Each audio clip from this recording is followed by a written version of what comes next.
ধেয়ে আসছে ভয়াবহ দুর্ভিক্ষ, যুদ্ধ, আবহাওয়ার পরিবর্তন এবং অর্থনৈতিক অস্থিরতায় সামনে আরও ভয়াবহ হতে পারে পুরো বিশ্বের অবস্থা। 2024 সালে 53টি দেশ ও অঞ্চলে 296 মিলিয়নেরও বেশি মানুষ চরম খাদ্য নিরাপত্তাহীনতায় ভুগেছে। সংঘাত, জলবায়ু বিপর্যয় ও অর্থনৈতিক অস্থিরতা ছিল এর প্রধান কারণ। 2025 সালেও ভয়াবহ পূর্বাভাস দিচ্ছে জাতিসংঘ।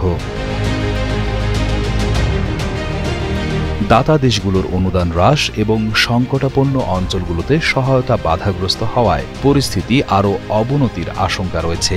ইতোমধ্যে সুদানে দুর্ভিক্ষ শুরু হয়েছে, গাজা, হাইতি এবং মালিতে মানবিক বিপর্যয় চলছে।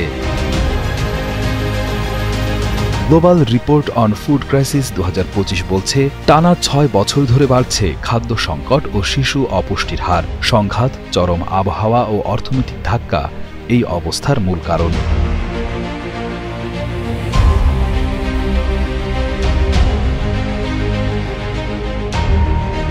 আড়াই মাস ধরে পানীয় জল, খাদ্য, ঔষধ ও জ্বালানি সরবরাহ বন্ধ থাকায় গাজার 2.3 মিলিয়ন বাসিন্দা চরম সংকটে। হাসপাতালগুলো ইসরায়েলি বোমা হামলায় প্রায় অকার্যকর।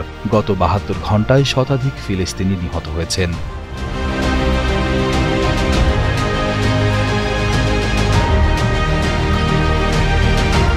মার্কিন প্রেসিডেন্ট ট্রাম্প বলছেন, গাজায় বহু মানুষ না খেয়ে আছে। তিনি গাজাকে যুক্তরাষ্ট্রের তত্ত্বাবধানে একটি ফ্রিডম জোন হিসেবে গড়ে তোলার ইঙ্গিত দিলেও বাস্তবায়ন অনিশ্চিত। আরব দেশগুলোর সাথে আলোচনা সত্ত্বেও অবরোধ প্রত্যাহারের কোনো লক্ষণ নেই। যদিও ব্যাপকভাবে আশা করা হয়েছিল সৌদি আরব, কাতার ও সংযুক্ত আরব আমিরাত সফরের ফলে গাজা নিয়ে নতুন ঘোষণা আসতে পারে। পুনরায় সেখানে খাদ্যসহ প্রয়োজনীয় সহায়তা প্রবেশ শুরু হবে।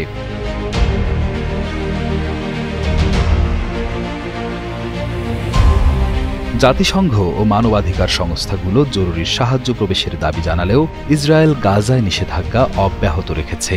দাতা দেশগুলোর অনুদান হ্রাস বৈশ্বিক খাদ্য সংকটকে আরও তীব্র করেছে। বিশেষ করে আফ্রিকা ও মধ্যপ্রাচ্যের সংঘাতপ্রবণ অঞ্চলগুলোতে প্রচুর খাদ্য সহায়তা প্রয়োজন।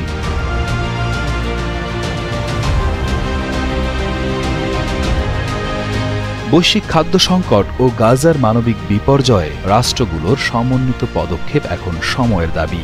সংঘাত প্রশমন এবং জরুরি সহায়তা নিশ্চিত না করলে লাখো মানুষের জীবনহানি অবশ্যম্ভাবী। আন্তর্জাতিক সম্প্রদায়ের এবং বিশ্বের ক্ষমতাধর দেশগুলোর জন্য এটি একটি নৈতিক পরীক্ষাও বটে।